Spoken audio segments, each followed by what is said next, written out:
Okay, assalamu alaikum warahmatullah. How's that? It's very good. Alhamdulillah. How's everyone doing?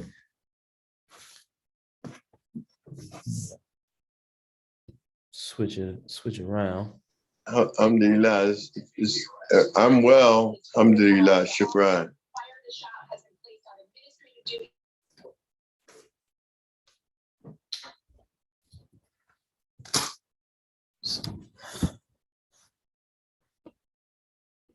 Alhamdulillah, alhamdulillah. The sound is fine, right? Everybody can hear me okay? Is there like a little echo or anything like that? Loud and clear. Loud and clear. Okay. Alhamdulillah. Okay. Alhamdulillah. So we'll go ahead and start. Welcome everyone. Welcome everyone. Assalamu alaikum. I'm here. So you don't see my picture. I'm here. No problem. Alhamdulillah. Alhamdulillah. Welcome. أعوذ بالله من الشيطان الرجيم بسم الله الرحمن الرحيم الحمد لله رب العالمين الرحمن الرحيم مالك يوم الدين إياك نعبد وإياك نستعين اهدنا الصراط المستقيم صراط الذين أنعمت عليهم غير المغضوب عليهم ولا الضالين آمين اللهم صل على سيدنا محمد الفاتح لما أغلق والخاتم لما سبق ناصر الحق بالحق والهادي إلى صراطك المستقيم وعلى آله حق قدره ومقداره أشهد أن لا إله إلا الله وحده لا شريك له وأشهد أن محمدا عبده ورسوله اللهم صل على سيدنا محمد النبي الأمي وأزواجه أمهات المؤمنين وذرياته وأهل البيت كما صليت على إبراهيم إنك حميد مجيد اللهم إني أسألك من كل خير سألك منه محمد النبي صلى الله عليه وسلم وأعوذ بك من كل شر استعاذك منه محمد النبي صلى الله عليه وسلم اللهم اغفر لنا ما قدمنا وما أخرنا وما أسررنا وما أعلنا وما أنت أعلم منا ربنا آتنا في الدنيا حسنة وفي الآخرة حسنة وقنا عذاب النار اللهم إنا نعوذ بك من فتنة المحيا والممات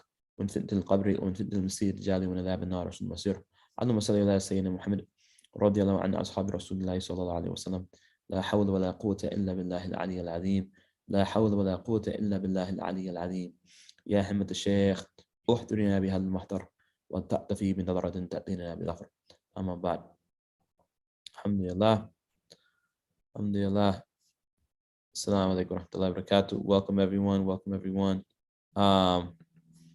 We're going to start by reading a hadith.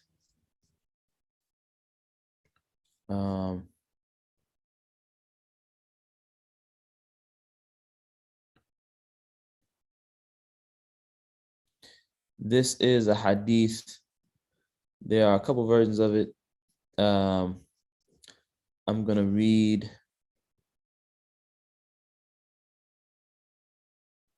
I'm going to read the version that is narrated in the Musnad of Imam Ahmed, relayed from Uqba ibn Amir, he reported that the Messenger of Allah sallallahu alaihi wasallam said, verily Allah Almighty says, O son of Adam. So this is a hadith Qudsi because the Prophet sallallahu alaihi wasallam is informing us of something that Allah is saying.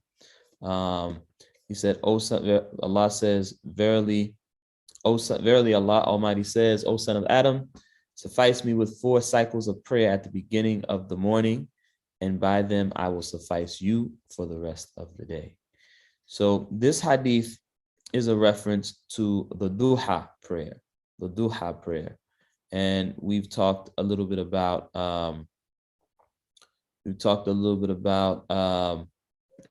the importance of nafila salah. One of the reasons I'm reading it for today is because even though we've been talking about the importance of or the proper way to go about making prayers, one of the things that we have from the tradition from another hadith is that on the day of judgment, the first thing that we're going to be asked about is our salah, is our prayer. And if our prayers are found to be deficient, then Allah Tabaraka wa Ta'ala, excuse me, let me brighten it up a little bit. Allah Tabaraka wa Ta'ala will take from our optional prayers, our nawafil, our nafila salah, right? And perhaps other nafila ibadah as well. and use that to make up for things that are deficient in our prayer. So if we have prayers that we need to make up, if we had a period of time in our life, perhaps where we were already Muslim, as we learned last week, if a person is not Muslim and they take Shahada, they become Muslim, then they're not responsible to make up the prayers that they missed before they entered into Islam, right? But if we had a period of time when we were Muslim, but we weren't necessarily practicing the way we should have been, and we have prayers to make up, we try our best to make up all of those prayers. And in the event that we are unable to, we have hope in the mercy of Allah that our intention to make them up will be in our favor when we meet Allah Ta'ala, and any nafila ibadah that we make up will help to, take care of anything that we were deficient in. Even if we thought maybe we made up all of our missed prayers, if we had anything that we overlooked, inshallah, our hope is that, our nafila will help with that. And among the nafila salah that we have from the tradition is this prayer of Salatul Duha, which is a prayer that can be made.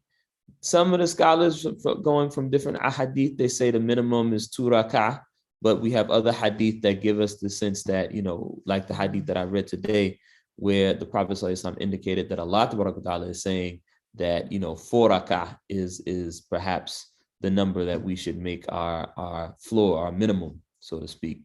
But it could be any even number of rak'ah. It's made from the time after the sun has risen. They say you should wait maybe 10 or 15 minutes after sunrise to make it. Assalamu alaikum, say the tasneem, welcome. We're talking about Salatul Duha. We just read a hadith about this special nafila prayer that the Prophet ﷺ informed us of. And in the hadith that we read, he mentions that Allah says that if we suffice Allah with these 4, extra rak'ah in the early noon, the early afternoon period, He will suffice us for that day, right? Allah will suffice us for that day. And obviously that doesn't mean that all you make for the day is those 4 rak'ah, right? This means that in addition to your obligatory, ibadah, we make, at minimum, these nafila, right? And we've talked about before how the most important nafila for you to make is actually the shaf and the witr that you end the day with, right after Isha. But this one, in fact, duha is not even listed when they list the different sunnah or nafila prayers that the Prophet ﷺ used to make consistently, like 2 before Salatul Subh, 2 or 4 before and after Salatul Dhuhr, 4 before Salatul Asr, like this. Salatul Duha isn't listed among those, but yet it's a very big prayer. In fact, in another hadith, the Prophet ﷺ informs us that we owe to Allah Ta'ala some act of good for every one of our 360 some odd parts of our body, right? But that one way that we can sort of make up for, not doing those 360 some odd good deeds for every part of our body every day is to make the Salatul Duha, right? So this is a good prayer for us to try to get in the habit of doing, inshallah, if we can. Like I said, some accounts say, at least 2 rak'ah in any even number of rak'ah, but other accounts talk about the merits of making at least 4. So inshallah, if you can make 4 rak'ah, in the day. And it's time, as I said, starts after the sun rises. So you should wait about, some say 12 minutes, 10 to 15 minutes after the sun rises. And you can make it anytime up until Dhuhr, or about 10 minutes or so before the Dhuhr prayer comes in. Or before noon, actually, and 10 minutes or so before noon. And then right after noon, of course, is when Dhuhr comes in. So we wanted to share that in keeping with our habit of trying to start with a hadith, every class. We're going to jump back in our lesson, alhamdulillah. And again, I welcome everybody.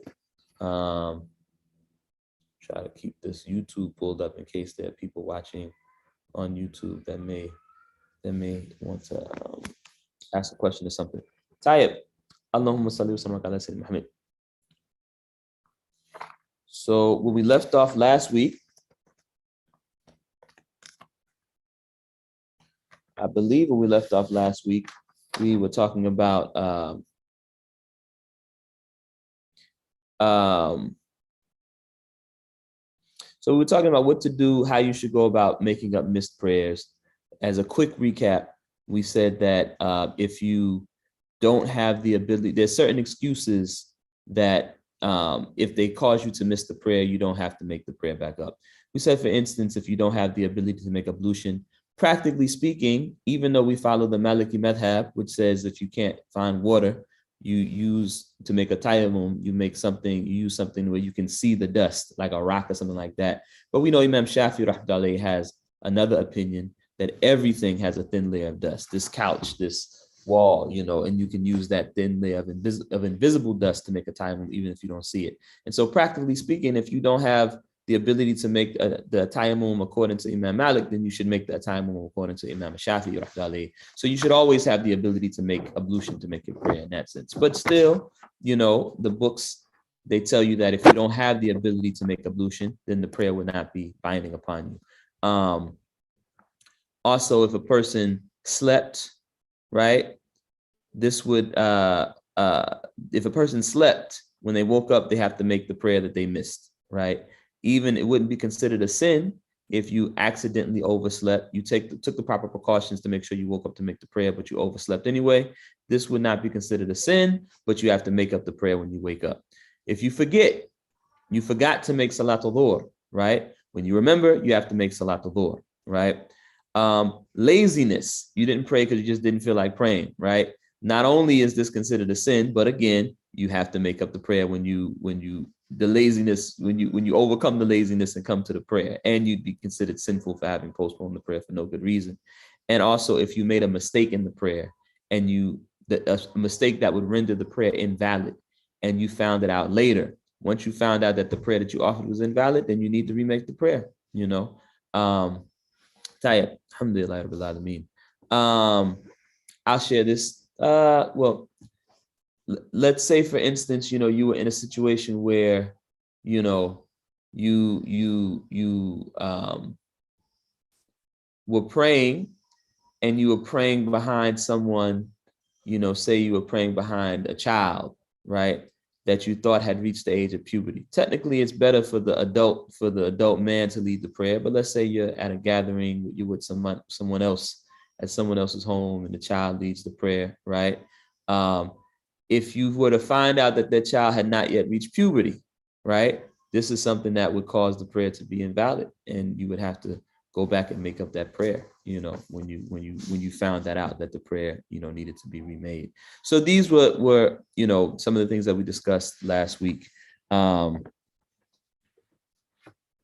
He mentions, and I don't know if I mentioned this last week, but the 4 excuses we just mentioned: sleep, forgetting, laziness, and mistakes in the prayer that you discover afterward, that invalidated the prayer. These 4 excuses are called false excuses by Dr. Dunya. He called these terms, these excuses, false excuses, as opposed to excuses that actually cause you to not have to make up the prayer, like a woman being on her cycle, or having the blood of afterbirth, or being in a coma or something like that, right? But these excuses where you actually still have to make up the prayer, he called false excuses, to differentiate them from other excuses. This isn't a term that's in the book, but this was Dr. Dunya, Dr. Suleiman Dunya, his language that he used. He also said, when you have doubt about whether or not you made or missed a prayer, then you should make the prayer, right? If you have that doubt. If you have doubt about whether or not the prayer you made was valid, then you should make that prayer again to make sure that you've covered the prayer. And you have to do the prayer even if you missed. And you have to do prayers as you missed them. So if you were a traveler and you fulfilled the qualifications to be a person who could combine your prayers and shorten your prayers, make Dhuhr 2 rakah, Asr 2 rakah, Isha 2 rakah, and you miss that prayer. And then when you get back to your house, right, you have to go back and make the prayer you missed. How do you make it? Well, even though you're a resident, you missed the prayer when you were a traveler. So you make up the prayer as you would make it as a traveler. So even though you're back home, you would make up your Dhuhr 2 rakah, make up your Asr 2 rakah, make up your Isha 2 rakah. I know I said that very quickly because it's a review. Does anybody have any questions about any of that? Was any of that confusing to anyone?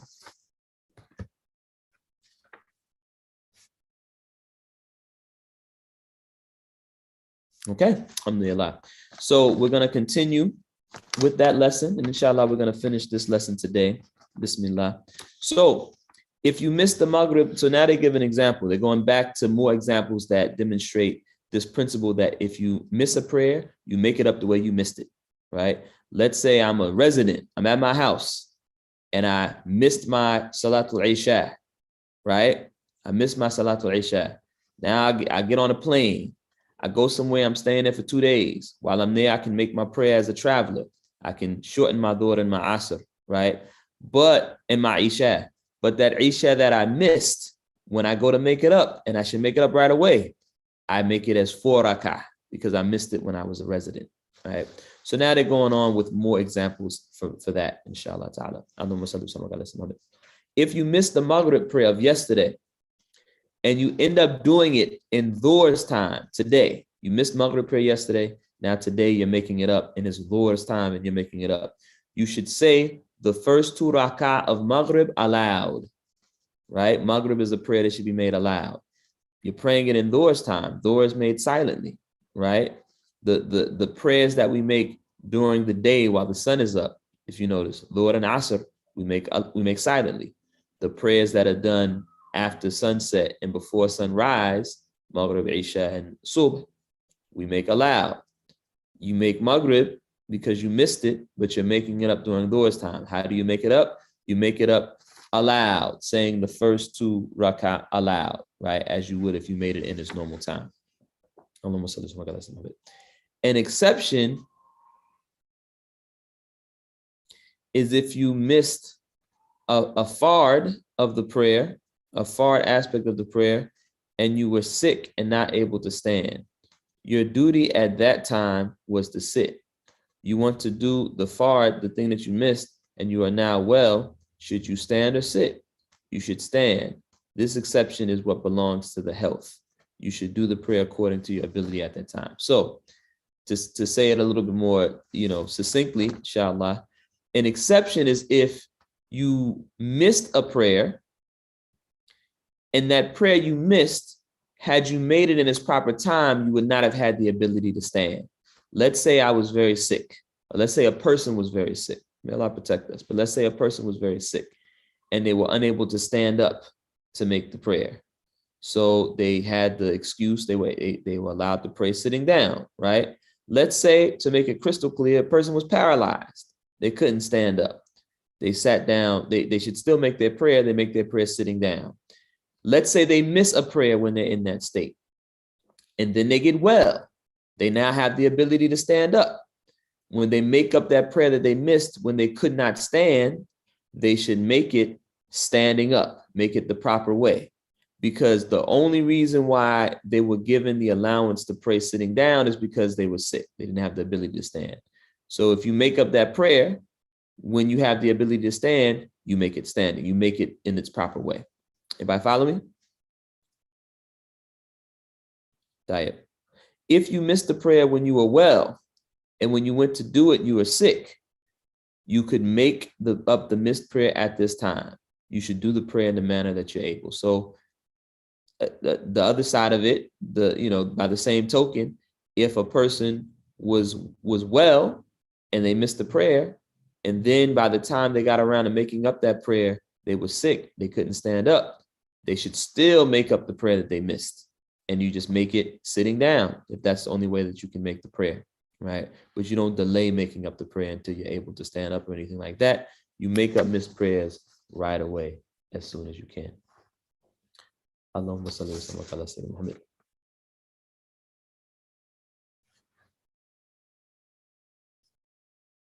What happened? Oh, there we go. Assalamu alaikum, Auntie Rahima. Alhamdulillah, welcome. Thank you for coming. Allahumma salli wa sallim ala Sayyidina Muhammad. We're continuing with our lesson on how to make up missed prayers.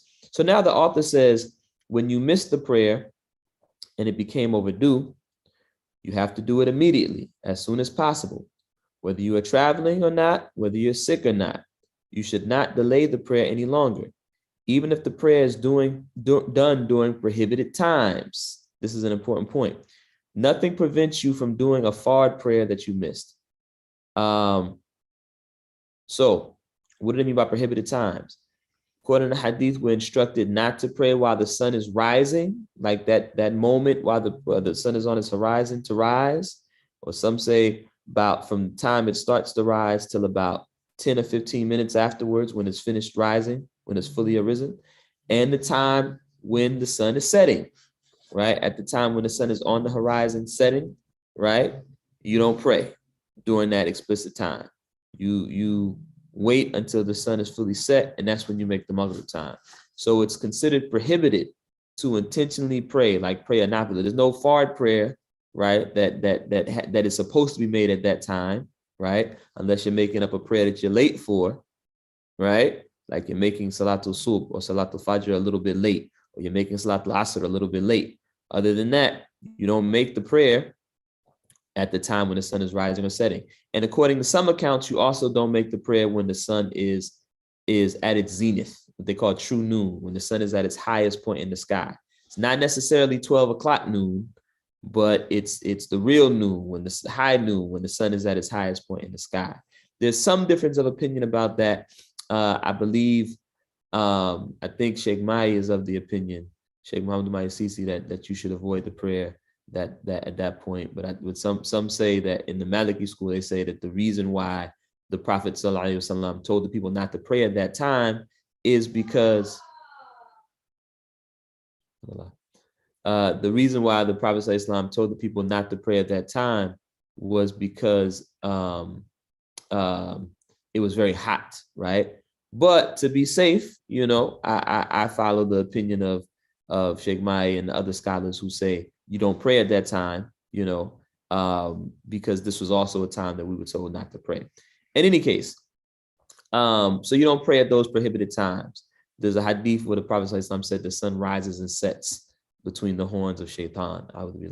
However, if you missed a fard prayer and you find yourself about to make it up at one of those times, you should go ahead and make it. You don't delay it anymore. You make the fard prayer that you missed as soon as possible, even if that means you make it during one of these prohibited times. Now it goes on to say, an exception to this is the prayer which you have doubt about. You have doubt about whether you missed it or not. You don't do this kind of prayer at this time because it looks like a nafila. There's a possibility that you did the prayer and doing it again would be a nafila. And nafila prayer is haram during sunrise and sunset. However, you must do this prayer. So if you have doubt about a prayer, you're not sure if you made it or not, you're not sure if it was valid or not, right? And as we learned, in those situations, you need to remake that prayer. But in that situation, you wouldn't make it at one of those prohibited times. You would wait until the sun is finished rising, sun is finished setting, or the sun is no longer at its highest point to make that kind of prayer up. And as it says, because let's say you're wrong, you did make the prayer, then this second prayer you're making is will technically be a nafila. You won't know because you're not sure if you made that prayer initially, but it would count as an extra prayer for you, a nafila. And so you don't do nafila, extra prayers, at these prohibited times, right? Also, if somebody, let's say you're in the masjid, if somebody saw you make the Asr prayer, for instance, but you don't remember if you made the Asr prayer, so you want to remake it just in case you made it wrong, you missed it, right? You also don't want people to see you pray at that time when the prayer is prohibited, because they'll think that you're making a nafil prayer. SubhanAllah. Huh? They can't see you over there. Sorry, excuse me. Let me know if you have any questions about that, if that's not clear. Okay, tight. Alhamdulillah. I think we just lost somebody. I'm not sure who, but inshallah they'll get back on. Allahumma salli wa sallam ala sayyidina Muhammad. The author says you have to do the previous prayer immediately. Somebody have a question?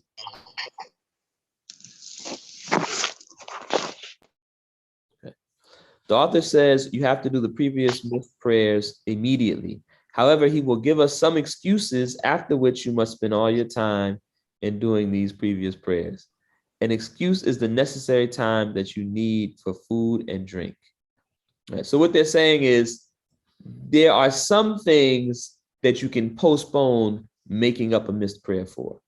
There are some things that you can postpone making up a missed prayer for. We just said you have to do the prayer immediately, but there are certain excuses that are considered valid reasons for you to delay making up a missed prayer, even a missed fard, making up a missed fard prayer. Assalamu alaikum, say that, welcome back. An excuse is the necessary time that you need for food and drink. Islam will not say to us, don't eat, go perform the previous prayers. If you do not eat what is necessary, you will not be able to do your prayers. Also, the time that you need for sleeping. However, we should not take this in a wide meaning. What they mean is don't be too expansive. Don't take too much latitude with this. The sleeping that is meant is only that which is necessary, because sometimes the person sleeps for pleasure.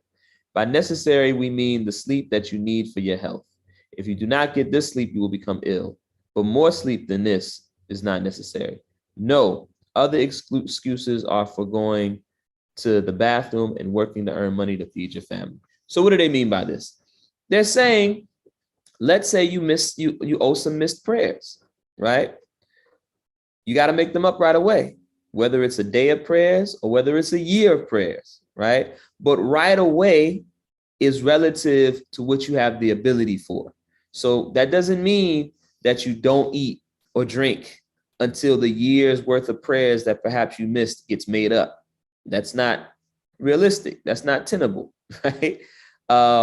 You have to eat, you have to drink, right? If you don't eat or drink and you're very hungry or you're very thirsty, right, then you won't be able to focus on the prayers. So even if you just owe, maybe a day's worth of prayers, right, but you're very hungry, you have the right to eat enough, as they say, enough to make your back straight, right? So enough so that you're not distracted from the prayer by the pangs of hunger before you go back and make up those prayers. If you have a large number of prayers to make up, maybe a year's worth of prayers or something like that, then you make it up gradually.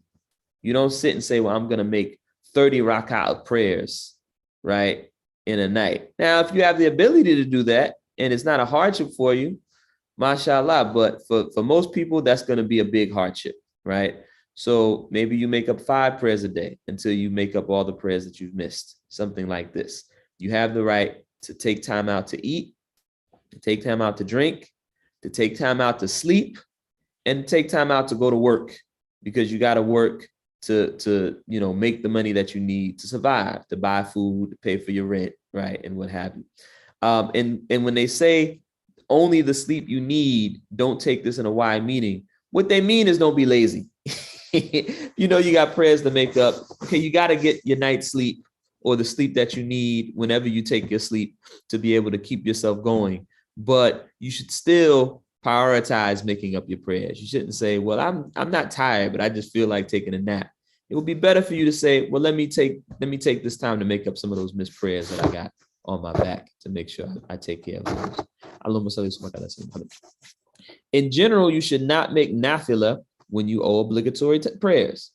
So if you have obligatory prayers that you need to make, you should prioritize making them before you make any nafilah salat, right? You should prioritize making up the missed fard salats that you need to make up before you make nafilah, right? Assalamu alaikum, Brother Hassan, welcome. Alhamdulillah. We're talking about making up missed prayers, right? How you go about doing them. So we just said, if you sound like Brother Hassan, welcome. Alhamdulillah. We're talking about making up missed prayers and how to go about making up missed prayers. And we just made the point that if you owe obligatory prayers, right, you should make them up before you make any nafil, right? But there's some exceptions to this. Exceptions are the shafi wal witr salah, right? So as we've discussed, at the end of your night, after you make Isha, anytime after you make Isha, you should make salatul witr, right? The Prophet ﷺ was in the habit of making this of all the nafilah, meaning non-obligatory salah that the Prophet ﷺ made. This was the one that he made, consistently. We should be in the habit of making this one. And it's called witr because witr literally means add, right? Assalamu alaikum, Sister Ahlam, welcome. Witr literally means add, right? And so the way you make the witr prayers, you should make at least 3 rak'ah, right? You make the 2 rak'ah is called shafa, which means even. So you make some even number of rak'ah. It could be 2, could be 4, could be 6, right? And then you end it with a witr, meaning an ad rak'ah, a 1 rak'ah to make it ad, right? And in the Maliki madhab, we make salam after the 2, right? We salam once to the right, and then we stand up and we make the ad rakat, the witr.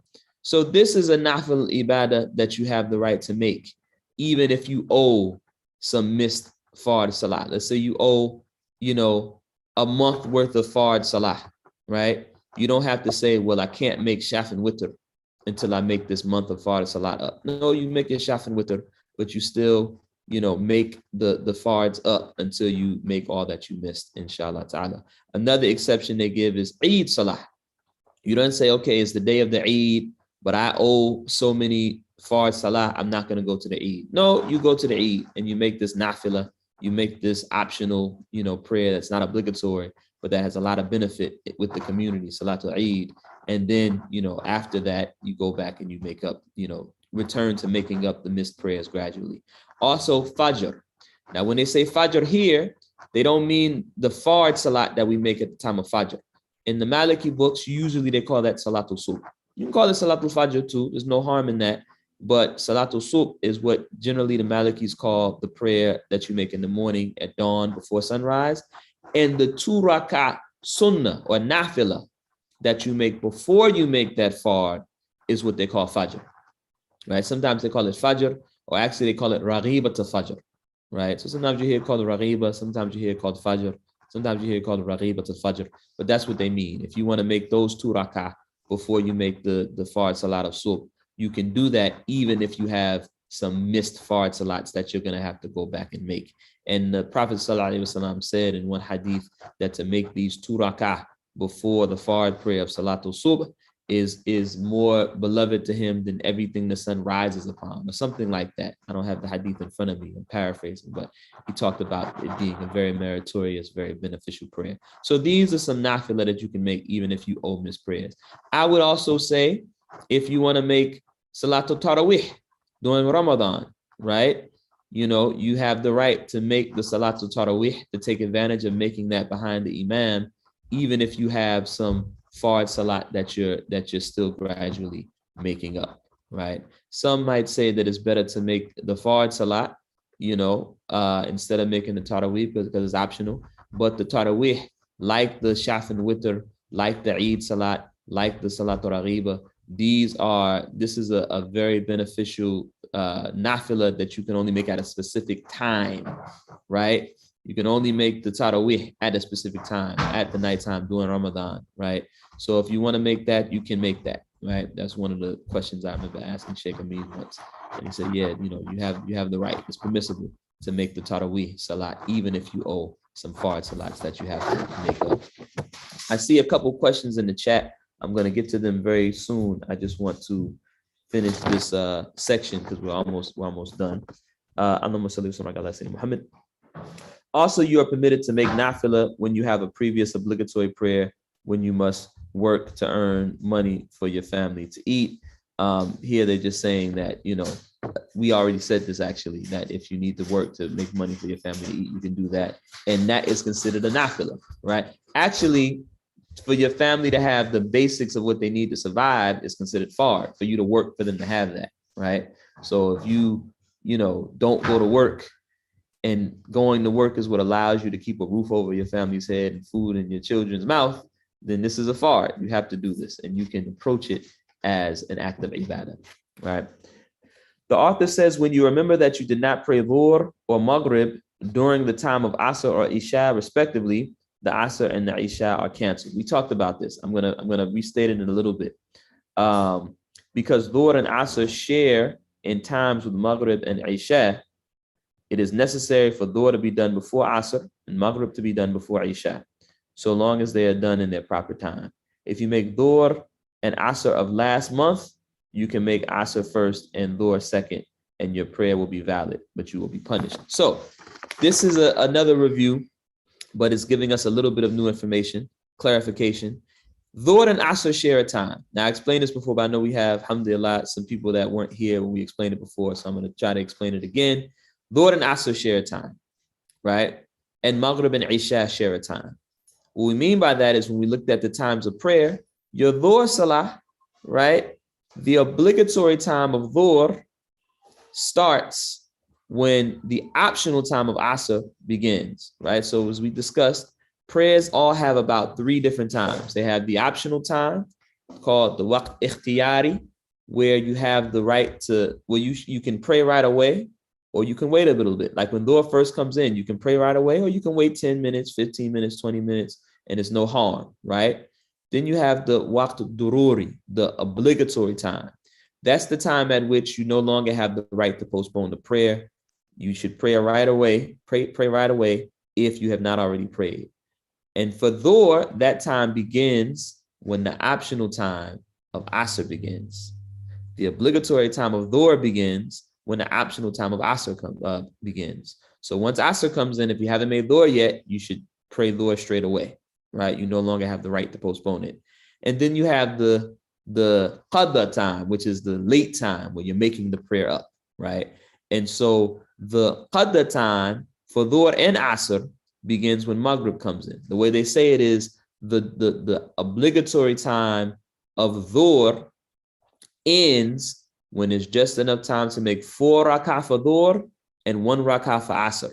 If you're able to get 4 rak'ah of Dhuhr and 1 rak'ah of Asr in before Maghrib came in, then you prayed within the acceptable time, right? You shouldn't have delayed it so long, but you didn't pray late, right? Anytime after that, now you're praying late, right? Whether you're praying the Asr late, if you have just enough time to make Dhuhr before Maghrib comes in, or you're praying the Dhuhr late as well, right? At that point, you're praying something late.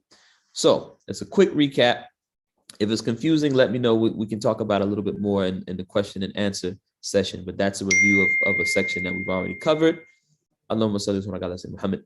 But the Dhuhr and Asr share a time, right? And similarly, Maghrib and Isha share a time, right? The obligatory time of Maghrib and Isha, extends up until the time that Fajr comes in, right? When you have just enough time to make 3 rak'ah for Maghrib and 1 rak'ah of Isha, if you can get that in before Fajr comes in, before Subh comes in, then you can consider that you prayed within the acceptable time, even though it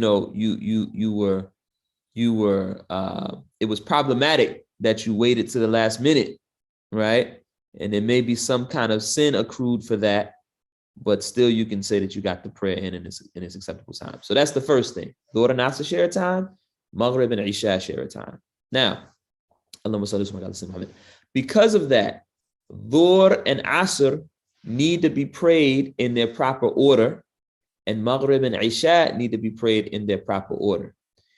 If you forgot to make Asr and Maghrib came in and you made Maghrib, and then you realized, oh boy, I forgot to make Asr, no problem, just make your Asr. But if you forgot to make Dhuhr and then you prayed Asr, and then you realized, oh, I forgot to pray Dhuhr, you can't just make Dhuhr and keep going. You have to make Dhuhr and remake your Asr, because switching them is considered a bigger problem because they share a time. So if you forget to make Dhuhr and then you make Asr, and then you remember that you didn't make Dhuhr, after you make your Dhuhr, you should remake your Asr as long as you have enough time to make them both before Maghrib comes in. If you don't have time to make them both before Maghrib comes in, then you would just make your Dhuhr and you would be fine. I know it might seem a little counterintuitive because it's almost like because you have more time, you have to do more stuff. But this is what we have from the tradition. This is what the fiqh tells us, right? Same with Maghrib and Isha, right? If you forget to make Maghrib and you don't remember until tomorrow, you just make your Maghrib and you're fine. But if you forget to make Maghrib and then you make Isha and there's still some time before Salatul Subh, before Salatul Fajr comes in, then you would have to make your Maghrib, and then remake your Isha to make sure that you didn't put them in a different order. Assalamu alaikum wa rahmatullah. Welcome. Alhamdulillah. Welcome, Sayyidah Aisha. Alhamdulillah.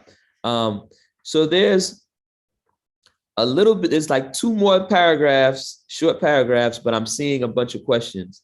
So I'm going to take a glance at these questions real quick and see if, okay, I think I can. So I see all of your questions. Just let me finish this lesson and we'll get to the questions, inshallah ta'ala. Allahumma salli wa sallam ala Sayyidina Muhammad.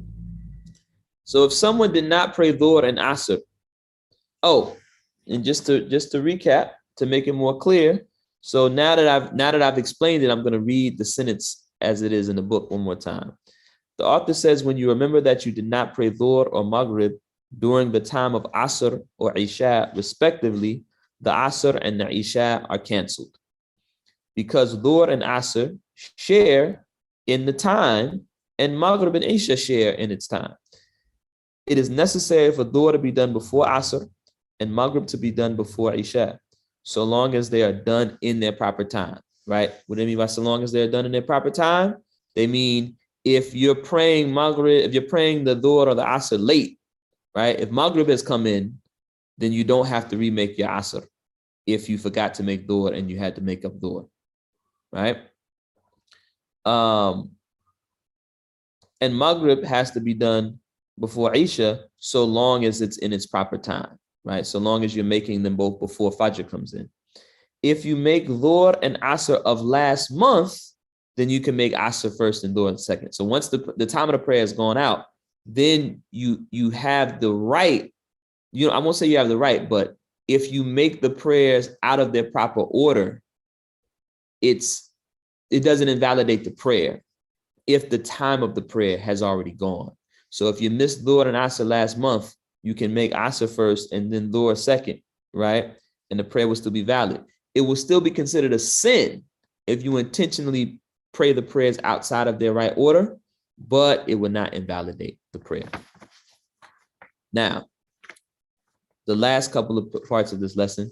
If someone did not pray Dhuhr and Asr of the present and Maghrib has not yet arrived, then Dhuhr must come before Asr. If you do Asr before Dhuhr and you remember that you did not pray Dhuhr as of yet, then the Asr prayer becomes invalid from the beginning. Then the Asr prayer is invalid, right? If you know that you haven't prayed Dhuhr and you go to pray Asr, right? You know you didn't pray the Dhuhr of today and you're now going to make the Asr prayer of today before Maghrib comes in, then the prayer is invalidated from the start, right? From the start of that, the prayer would be invalidated. Maghrib and Isha are the same as Dhuhr and Asr. You are ordered to make, so if the time is still existing and the sun has not yet set, you are ordered to make the Asr again in order to put the prayers in their proper order. Just saying the same thing again and again. Maghrib and Isha are the same as Dhuhr and Asr. If you pray Dhuhr and Asr after sunset, you should put them in their right order. If you do not, then the prayer will be valid, but you will be punished. When they say you'll be punished, they just mean you will be considered to have done something sinful. And that is the end of that section of doing, making up previous prayers. We have another section that talks about it a little bit more. And then we're going to get into the subject of sujood al-sahw. So we're going to stop there. Inshallah, the floor is open for questions. I know some folks came a little bit late, and I know some folks, this is maybe their first class or their first class in quite a while. Alhamdulillah, we are thankful and happy for the opportunity to gather and go over this information, whether you come late, whether you come on time, whether you come today, next week, alhamdulillah, I'm happy that you're here. So, I'm not begrudging anyone. When I was studying this information with Sheikh Amin, it was a struggle to get there on time and be consistent.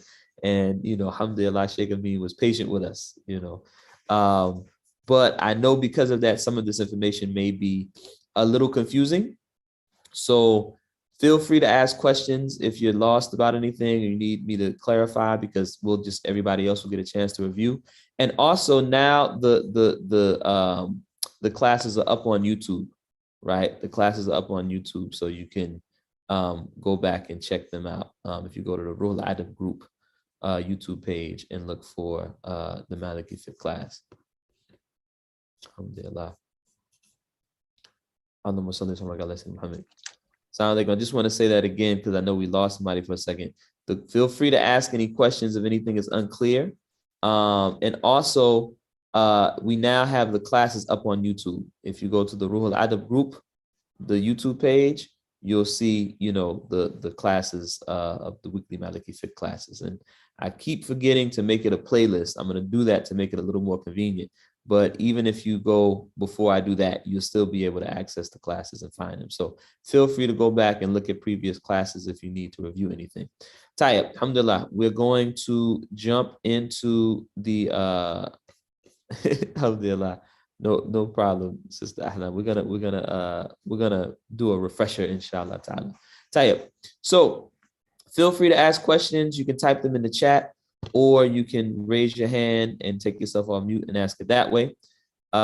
If you have a question that you want to ask privately, meaning you don't want everybody to hear you ask the question, then just send it to me as a direct message and I won't mention who the questioner is. Bismillah. So someone said, Sister Tasneem said 2 mornings ago, I woke up on my prayer rug and couldn't remember if I had prayed Fajr before I passed out, mashallah, but I felt like I needed to make it again when I woke up. So this is very beneficial now, alhamdulillah. Yep, alhamdulillah. That's exactly the kind of situation that this lesson is meant to address, and we've all been there, right? Many of us have been there. And this is one of the reasons why another one of the valid excuses for postponing a prayer is sleep. If you get so tired that you don't know whether you're praying or not, you have the right to go ahead and take some sleep. And then when you wake up, to come back and remake the prayer, inshallah. Right. And also, this is a really good question that Sister Tasneem is asking about the Shafi and the Witr prayer being broken up. She said, so there is a difference of opinion. In the Hanafi madhab, they make the Shaf and Witr all together. They don't break it up. They don't make 2 rak'ah for Shaf and then Salam and then make 1 rak'ah for Witr. They just make 3 rak'ats all together. I'm not sure about the Hanbali and the Shafi madhab, but the Hanafi madhab, I know they make 3. So you may see sometimes people make the Shaf and the Witr as 3 consecutive rak'ah. And alhamdulillah, that's a valid opinion. Nothing wrong with that. But, it's important to follow a way, right? So if you're following the Maliki madhab, then your habit should be, your practice should be that you make 2 rak'ah and then make salam and then make 1 rak'ah for witr.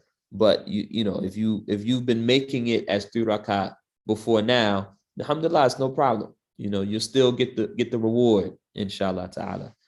But now that you should make it as 2 in sets of 2, and then the last rak'ah is 1.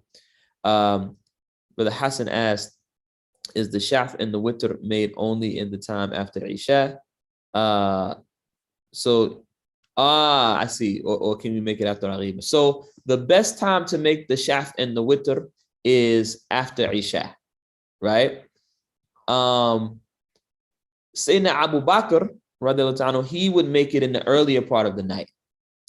Sayyidina Umar, radiallahu ta'ala, would make it in the later part of the night after he would get up to make his tahajjud, right? Both are acceptable. And they say Sayyidina Abu Bakr, radiallahu ta'ala, he still would make tahajjud, but he would make the Shaf and the Witr, and then he would get up and make tahajjud, and then he would make the Witr again. And there's I've heard different things from different scholars about how he would go about making the Witr. Some say you just make it again, right? That's what I think is the strongest and easiest opinion. But there's some who say that you make it up in a particular kind of way. I won't get into that because I don't want to confuse anybody. But it's best to make the Shaf and the Witr before you go to sleep, if you sleep during the night. If you work night, then that's different. But if you sleep during the night, you should make Shaf and Witr anytime after Isha before you go to bed.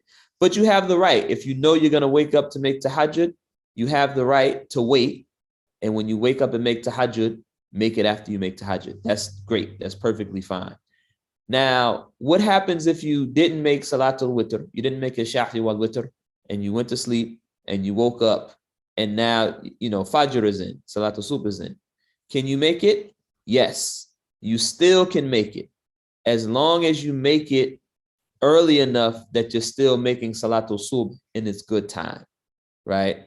So if you wake up and Salatul Subh is in, and you're starting to see that there's a lot of light in the sky, meaning you know that the sun is getting ready to rise soon, then you should just make your Salatul Subh. Don't postpone it because you don't want to put yourself in danger of making it late. But if you wake up and it's still dark, Salatul Subh is in, Salatul Fajr is in, but it's still dark, you still have time, you can make your Shaf and Witr if you fell asleep before making it the night before. And then you can make your 2 rakat, Salatul Raghiba or Raghibatul Fajr, the 2 nafila, and then you make the Salatul Subh, right? This is a good way to do it. Let's say you are in the habit of making Salatul Witr. You're in the habit of making the Raghibatul Fajr, the 2 rakah before we make the Fard Salat of Salatul Subh. But today you overslept, you woke up with just enough time to make Salatul Subh before the sun rose. Then what do? Then you have the right to make up the Salatul Witr, the Shaf and Witr, and the 2 rakah of Raghiba, right? Raghibatul Fajr. You have the right to make them after the sun rises.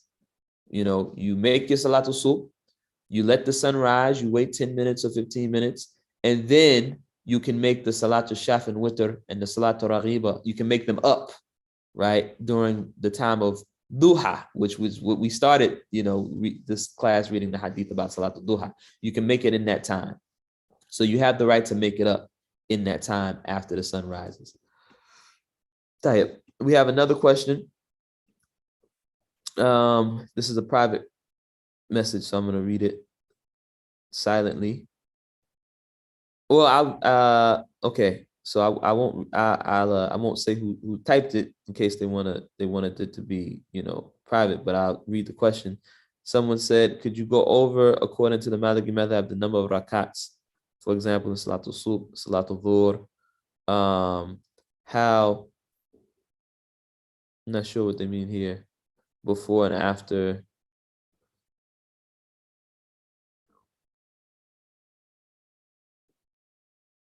Okay, so I think what he's asking about is the nafila rakah, the sunnah rakah. My name is Simon. Yeah, that's you. Yeah, I ain't got to make that private. Okay.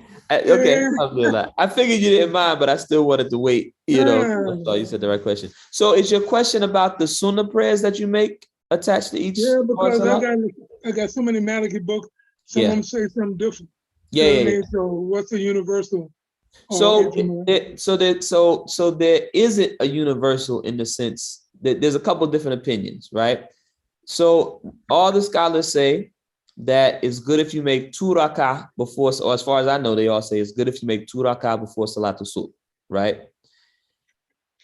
Salatul Dhuhr, some say you make 4 sunnah prayers before Salatul Dhuhr. And for everybody, this is optional. This is sunnah. This isn't something you have to do. But the Prophet ﷺ had a habit of making nafila attached to some of the fard prayers. So he would make 2 nafila, 2 optional rakah before Salatul Subh. Some say he would make 4 before Dhuhr and 4 after Dhuhr. Some say he would make, I think it's 4 before and 2 after. And then some say, and then he would make 4 before Salatul Asr. And then after Salatul Maghrib, I think is also where you have some difference of opinion. Some say he made 2, some say he made 6. And then Salatul Isha, some say he made 4, right? But then also he would make Tahajjud. So the different books have different opinions about that, right? So if you have a particular way you've been doing it, that's fine. That's valid. Sheikh Hassan, I think he said 4 before. I know he said 4 before Dhuhr, 4 after Dhuhr. I don't remember what he said about Maghrib though. But they say whichever opinion you take, all of the nafila rakah should add up to 50, right? Or really should add up to 33, right? 33, because we make 17 fard rakah, 17 rakah in our fard salah. And if you add 33, you get 50. And they say that causes a person to pray the 50 rak'ah that for when the Prophet ﷺ made his ascension to the heavens and Allah prescribed for him the salah. And at first he said 50 prayers a day. And if you know the hadith, he went down, and when he reached the level in the heavens where he met Sayyidina Musa alayhi salam, Musa said that's going to be too much. And he kept going back until Allah decreed, okay, 5. And then the Prophet ﷺ said he was shy to go back and ask Allah to shorten it anymore. But if you're making all of your nafila rakah, then you're going to make 50 rakah, right? So, if you do the math, I think if you say 2 before Fajr, the 3 for Shaf and Witr, the 2 before Fajr, 4 before Dhuhr, 4 after Dhuhr, 4 before Asr, then I think it would be, in that case, 6 after Maghrib and 4 after Isha, plus your Tahajjud, like 8 for Tahajjud, you get 50, something like that. You can do the math to double check it. But, whatever version that you use, it should add up to 50.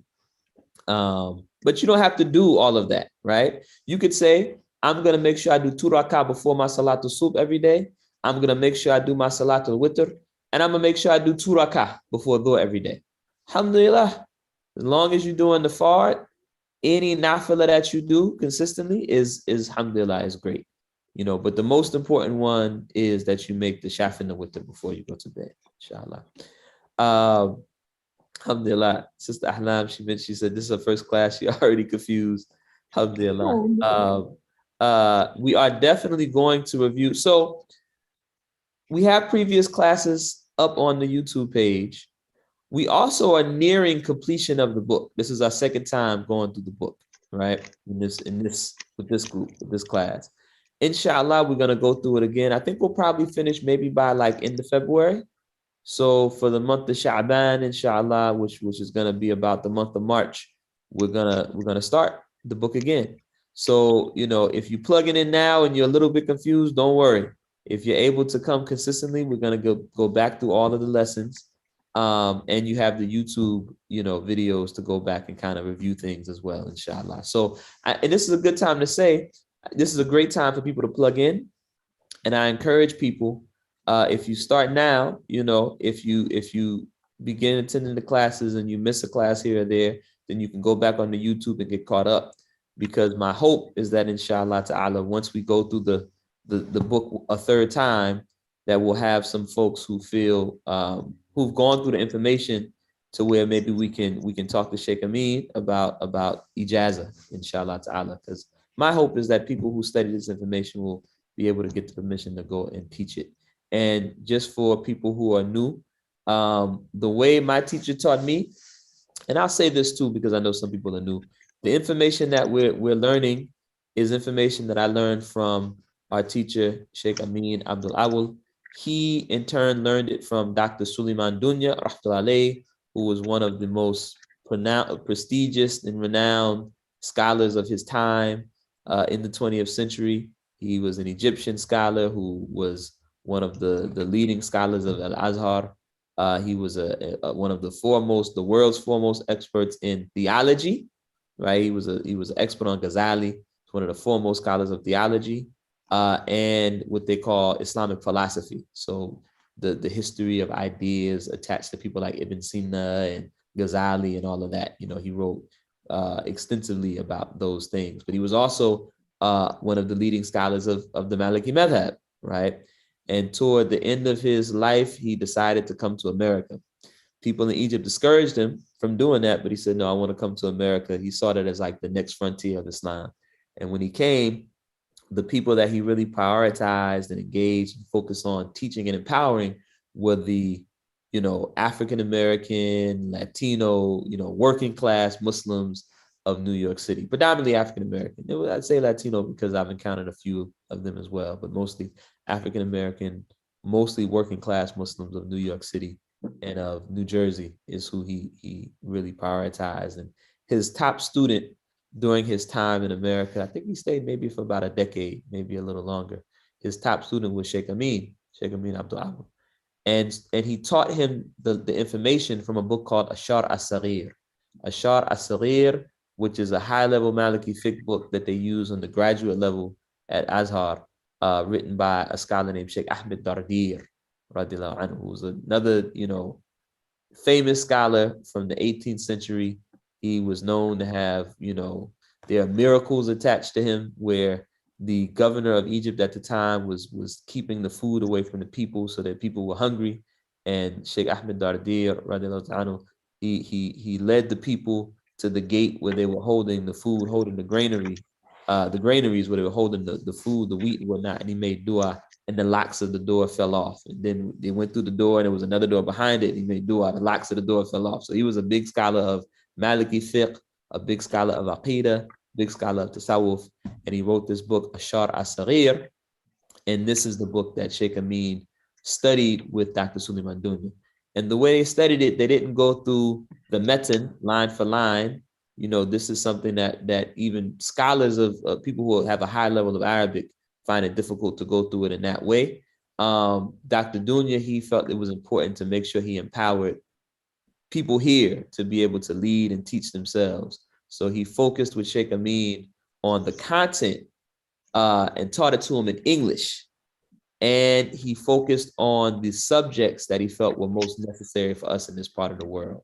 So they didn't go into the intricacies of paying zakat on livestock and things like that, which is still good information, right? But he focused on things that we would need. So rather than a broad overview, he focused on depth in the subjects that were most important. So a deep, discussion of tahara, wudu, tayammum, ghusl, a deep discussion of salah, of covering the awrah, of how to make up missed prayers. As we see here, if you've studied any Maliki fiqh prior to this, if you study any of the introductory books like Akhdari, Ashmawiya, Ibn Ashur, it doesn't always go into this much depth, even though it covers, a lot of subjects. So this is the book that we're studying from. It's a collection of lessons taken from Ashar as-Saghir, compiled by Sheikh Amin.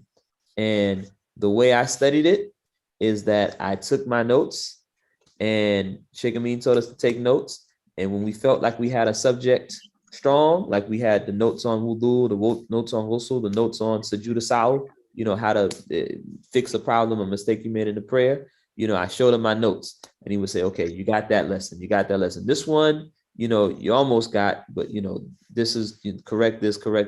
This one over here, we need to redo and review because you have some things that, you didn't quite get.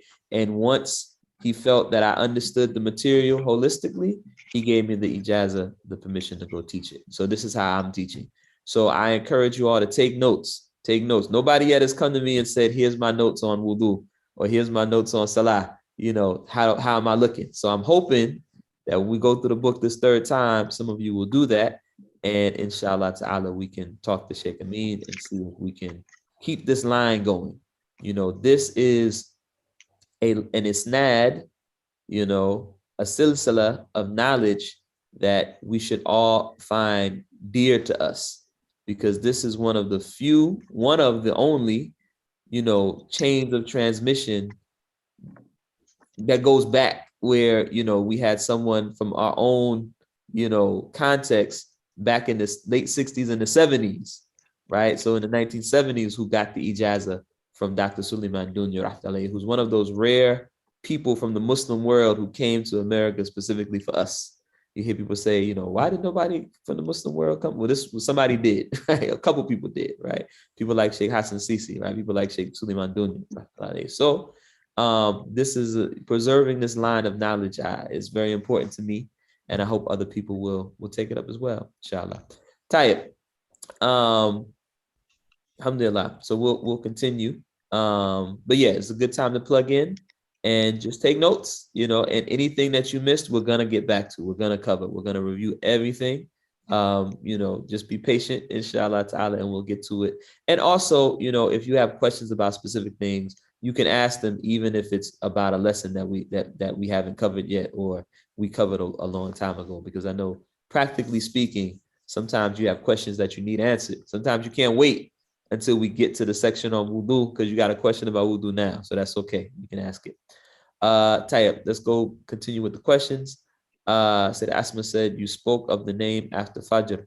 Is there a particular dua with this? The nafila after Fajr. So it's a nafila before you make Salatul Fajr. We often call Salatul Fajr Salatul Subh, right? That's how it's usually referred to in the Maliki books. And the 2 rak'ah of nafila, of sunnah, prayer that we make before we make the fard. In the Maliki books, like this book, we often call that Fajr, right? We call that Fajr. So we make the 2 rak'ah of Fajr as a sunnah, as a nafila, and then we make the 2 rak'ah of subh as a fard. And so let me know if I'm not understanding your question correctly, but I think you asked me, is there a particular dua? Yes, I'm sorry, I'm in a supermarket, but you were speaking of the rakat you make after the sun rises. Oh, Salatul Duha. Yeah, after the sun rises. So after the sun rises, you wait about 10 minutes after the sun rises, and you can make, or some say 15, and you can make nafila. And so the Prophet ﷺ talked about the merits of making nafila in that time, and they call it the Salatul Duha. Duha literally means like the bright morning hours. It's the same name as the surah in the Quran, the 93rd surah in the Quran, Surah Al-Duha. So this, we call this prayer Salatul Duha. As far as I know, there's no particular dua mentioned in the hadith that I know of that you do in this time. There are different acts of ibadah that different scholars have encouraged people to do at this time, in addition to doing the 4 rak'ah. It's also a good time to read Quran, right? But there's no particular dua that you have to do. It's just making, any even number of rak'ah, right? It's good if you can do at least 4. It's good if you can do at least 4, because some of the hadith, like the one we read at the beginning of class, talk about the merits of making specifically 4 rak'ah at that time. So if you can do at least 4 rak'ah, if you want to do 8, if you want to do 12, you can do it. But there's no specific dua that you have to make with it. Does that answer your question? Jazakallah khair.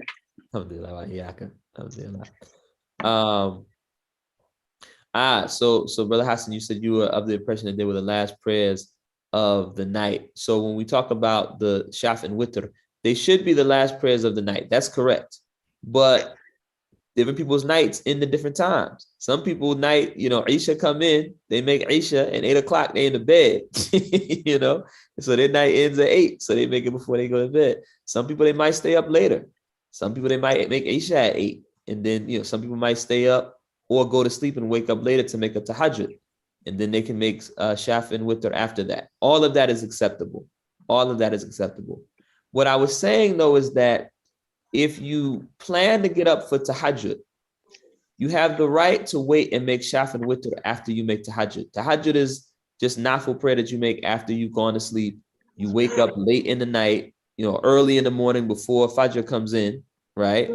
And make some tahajjud. If you want to postpone your Shaf and Witr until after you make tahajjud, you can. But my suggestion is that if you're not sure you're going to wake up, it's better to make your Shaf and Witr before you go to sleep, right? And if you wake up and make the tahajjud, great. You just make your Witr again after you make the tahajjud. So you have to make you have to make a Witr no matter what. Then if you're praying before you pray your Rakiba, right? You should. Yeah, you should. It's a nafila, so I'm not gonna say have to. If somebody didn't make Shaf and Witr, it's not like they've committed a sin because they made the fard. There are some, I think some of the Hanafi books, they say the Shaf and Witr, they call it wajib, which basically means obligatory, but they say it's a level under fard, right? To distinguish between the 5 fard salah. But I won't go that far. I'll just say of all the nafila, all the sunnah prayers we can make, it's the most important. So I'm not going to say it wouldn't be accepted if you didn't make Salatul Witr, but you made Raghiba.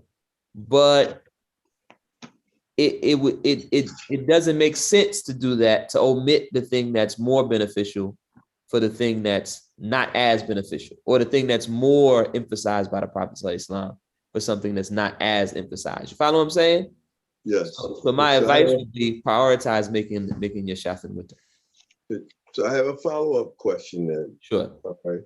Because there are some mornings where I'll make my tahajjud and then, you know, I'll get busy doing something else because I usually, if I'm up, I'm up. All right. And next thing I know, I hear, you know, the adhan.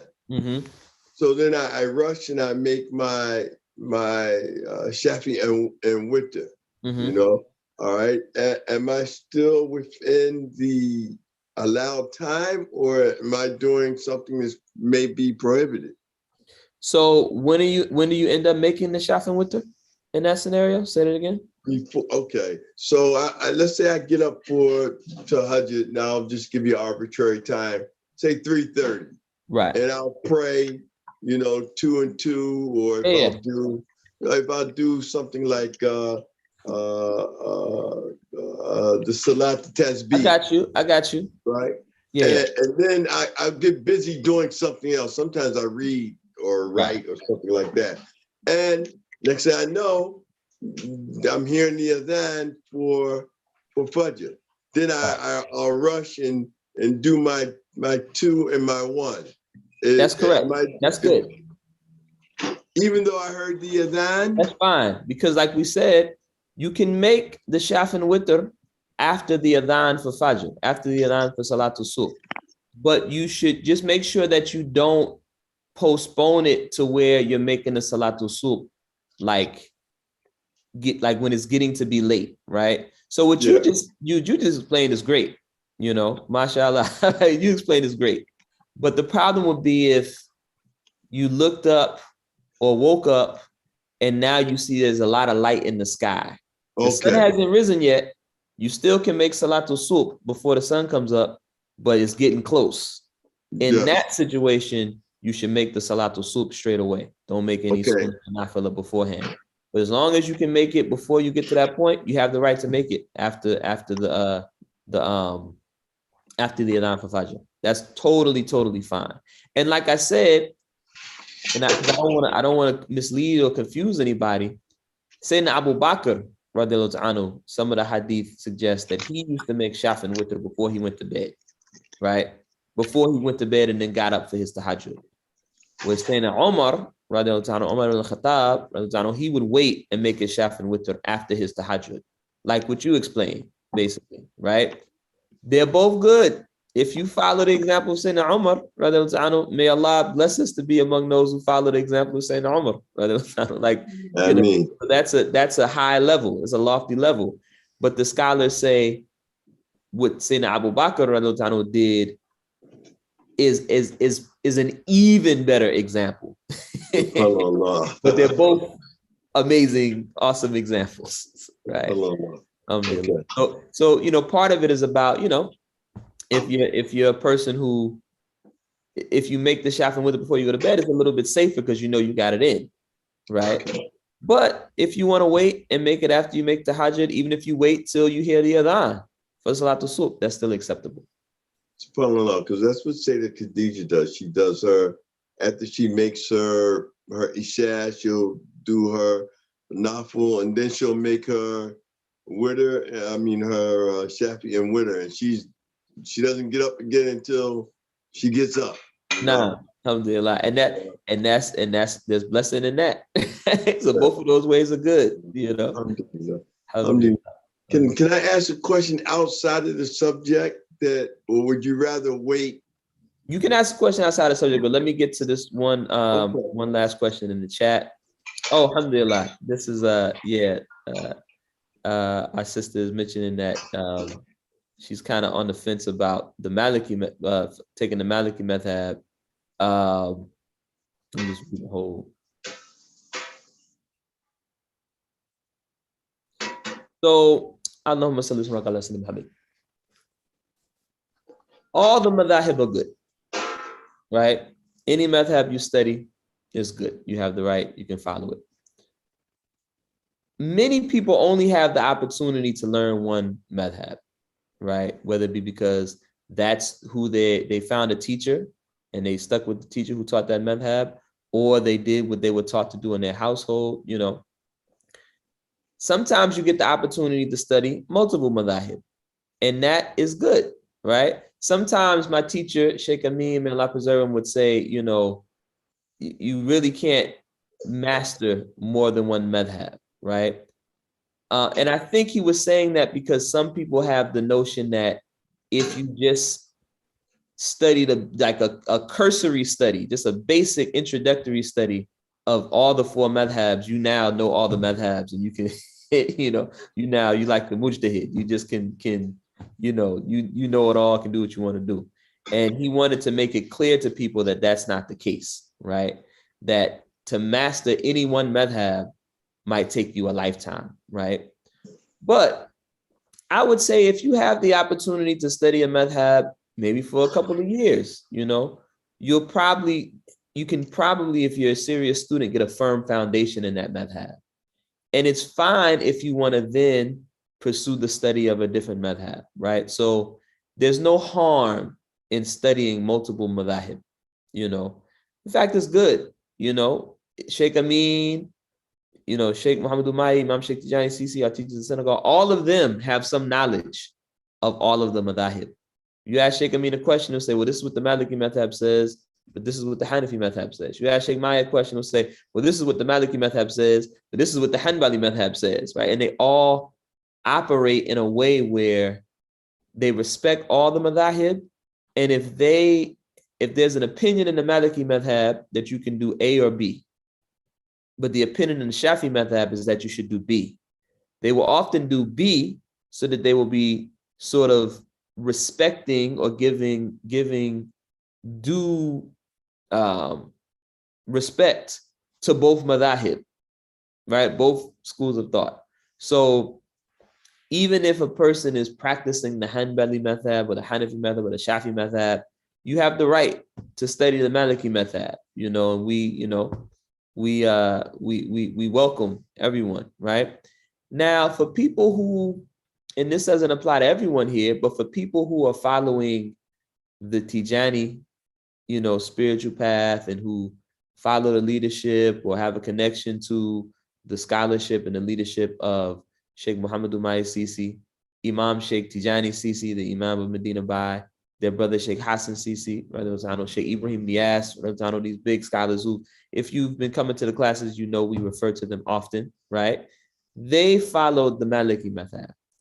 But they also they had an expansive view of fiqh. So even though they followed the Maliki madhab, they would sometimes take opinions that were associated with other madhahib if they felt they were the stronger opinions, right? So I think there is some benefit in learning the Maliki way if you're following their example, I think you'll find it beneficial. But I, for one, would not suggest that in order to follow a particular sheikh, you have to follow their madhab. I remember one time I asked Sheikh Mai some question about following this or that madhab, if you had to follow a particular madhab. And he said, you follow what you know. If somebody been Muslim for 20 years and the way they learn how to pray is the Hanafi way, we don't say, well, now if you take this spiritual path, you gotta become Maliki. We don't say that. You still be Hanafi. That's alhamdulillah. That's good. It's perfectly good, right? But I do think that there's benefit in becoming familiar with this school of thought, this framework, because of the fact that we, have the connection to those scholars in West Africa and Senegal. And also there's benefit in learning as much about the different madhahib as you can. One day, if I'm able to go, I'm still studying myself, but if I get to a certain point where I feel like very strong in my knowledge of the Maliki madhab, then I may go and study another madhab, so it's all good. But alhamdulillah, we're happy and excited to have you here, and anything that we can do to be of service, inshallah, we're gonna do.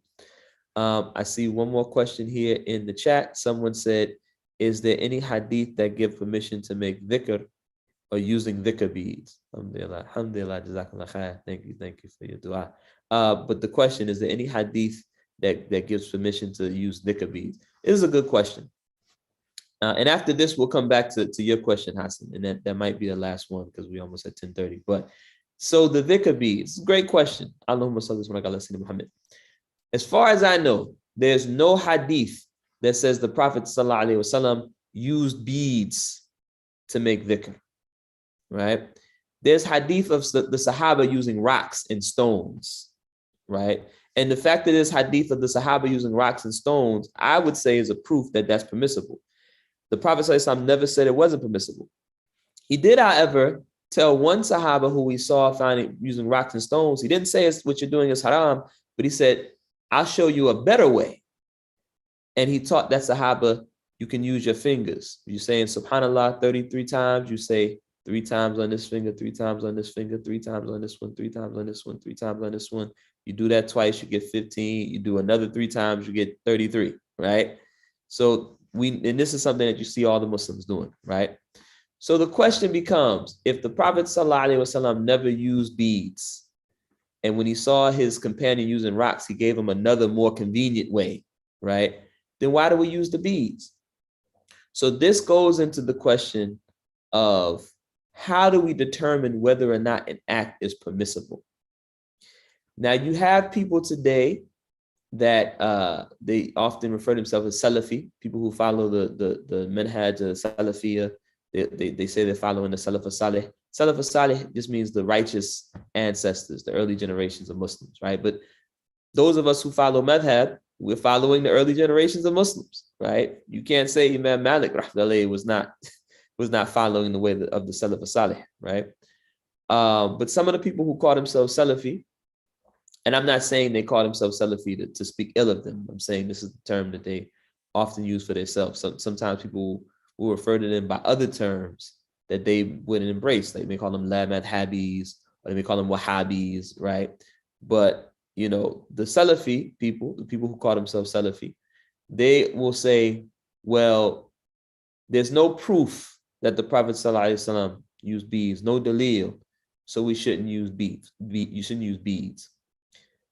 My understanding, the understanding of our teachers, is that is a flawed premise.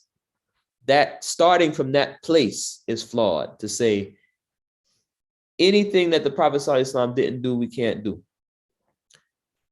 If you find an educated Salafi, they'll even say, like, yeah, we know that we can do things the Prophet ﷺ didn't do because the Prophet ﷺ didn't ride on the airplane, right? The Prophet ﷺ didn't, do many of the things that we do. The Prophet ﷺ didn't, drive in the car, right? The Prophet ﷺ didn't, take classes online, right? But they'll say you can use something that the Prophet ﷺ didn't use unless you're talking about an act of ibadah. That's what they'll say. In acts of ibadah, you have to have a proof to make it permissible, right? Alhamdulillah. And I know a lot of people, a lot of us, depending on where you are in the country, sometimes you encounter a lot of Muslims who think this way. So here's how you deal with that, or here's how you can respond to that, right? Sometimes the best way to deal with it is just avoid fitna, right? And you do what you know to be good. If you know that people are going to give you, a problem for using your beads, maybe you use the beads at home, right? But you have the right to use them in the masjid too. And so if you find yourself having to engage these people, here's what you can point out. We all use things that the Prophet ﷺ didn't use in our ibadah. We all do it. If you put your face on a rug to pray, I've never seen a hadith that says the Prophet ﷺ used a rug to pray. And if you look at the way that the masajid were built during the time of the Prophet ﷺ, they were open air type of masjids. It wasn't like they put a carpet on the floor. They ain't have the nice carpeting in the prayer in the masjid of the Prophet ﷺ. It was dirt, right? Or just open air, kind of, maybe it was some kind of gravel. I don't know, but it was definitely not no carpet. So if you use a rug to pray, that's a bid'ah. That's an innovation. Prophet ﷺ didn't do it. If you use a microphone to call the adhan, or the imam use a microphone to lead the salat, guess what? That's a bid'ah. Prophet ﷺ didn't do it. If you use the computer or your phone or a tape player, a CD player to listen to Quran, that's a bid'ah. Prophet Islam didn't do that. The Sahabas didn't do that. The first couple generations of Muslims didn't do that, right? In fact, having the whole Quran bound as a book is a bid'ah. It's a bid'ah that was overseen by the Prophet Islam's companions, by Sayyidina Umar, Sayyidina Uthman, radiallahu anhum, after the Prophet Islam passed away. So maybe they'll say that's exceptional because they were, you know, of a high level, these Sahaba. But technically, even that is something that the Prophet Islam himself didn't do. He's not the one who said we got this bound copy of the Quran. No, he narrated it to people and they memorized it, or they maybe wrote pieces of it down on paper, on, you know, different places. But all of these things are bid'ah, are innovations. So how do we reconcile that? Because the Salafi will tell you, well, the Prophet ﷺ said every innovation is misleading and leads to the hellfire, right? So what the scholars of Ahlul Sunnah have said, the scholars who follow the traditional way, not this new Salafi thing, and I know I'm saying things that people, they will have a problem with. The Salafi say what we're doing is the old way. I'm saying what we do as people who follow madhab is the old way, and the Salafi thing is new. Well, we don't have to get into that. I'm not telling you to go pick a fight with people, but the people who follow the traditional way will tell you that the Prophet ﷺ said every innovation, every bid'ah leads to the hellfire. We should avoid bid'ah, but that he wasn't referring to every single bid'ah, right? What's the proof? Find me a Muslim who says don't use a rug. Find me a Muslim, and actually the Shia say don't use a rug, interestingly enough. They say use something natural like the Prophet ﷺ did. That's why they pronounce something called a turba, which is like a little stone. But in any case, find me a Sunni Muslim, a Salafi who says you can't have a rug to pray, or that you shouldn't use the microphone to call the adhan, right? They don't say that, right? The bid'ah the Prophet ﷺ was talking about were bid'ah that went against the principles and the procedures that are in the guidance that we get from the Sunnah of Muhammad sallallahu alaihi wasallam, right? So if somebody said, I'm going to make 5 rakat for Salatul Subh, guess what? That is a bid'ah that we have to avoid. If somebody says, you know, I'm going to pray nafilah while the sun is rising, that's a bid'ah that we should avoid because the Prophet ﷺ said it's haram to pray at that time, right? If somebody says, you know, what's another good example? Trying to think of something from you know, like, you know, something kind of practical, but anything that the you know, Prophet ﷺ, you know, said we should avoid, or anything that takes us away from what he said we should do, right? We could say is a bid'ah that we should avoid. But the word bid'ah literally means innovation, and the way the scholars of Ahlul Sunnah, the classical scholars, have categorized it, they said there's different types of bid'ah. There's a bid'ah hasana, right? And they get this term from Sayyidina Umar, radiallahu ta'ala. During the time of the Prophet Muhammad sallallahu alaihi wasallam, during Ramadan, the one night he came out and he led, you know, optional prayers in the masjid. Second time he did it, more people came to join him. Third time he did it, more people came to join him. And after that, he stopped because he didn't want the people to think that what he was doing was obligatory on the people. During the time of Sayyidina Umar, when he was the Khalifa, he reinstated that practice that the Prophet ﷺ did those 3 nights.